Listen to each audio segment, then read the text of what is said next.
Mga motorista nagreklamo na sa kabugat sa traffic sa downtown area sa Davao City tungod sa road improvements. Ani report ni John D. Esteban. Ingon-ani ang sitwasyon sa trapiko sa downtown area sa Davao City, labi na kung peak hours. Ang mga motorista sama sa jeepney drivers mialma na sa ka-traffic. Yung traffic kayo dyan, mamay, lisod kayo dyan. Ito ko na rin. Langan kayo ba? Iya, kamu alkansi sa kuan. Nakansi yun. Para ano, wag kayo pasahero gani. Ngayon na ang kuhan na itong kita kay napamayigit kontrak. Ang ubang motorista iyahay og pidpid aron lang makauna og lusot. Ang resulta, disgrasya.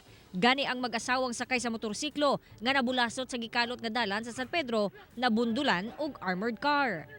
Sumala sa DPWH Region 11 nga 5 ka road projects ang ilang ginatrabaho karong tuiga nga nagkantidad og 176.6 million pesos. Kadaghanan, asphalt overlaying, pag-reconstruct sa drainage ug preventive maintenance work. Ang mao mga project gipahigayon sa mga dalang Bulton, Inigo, Jacinto ug Rojas.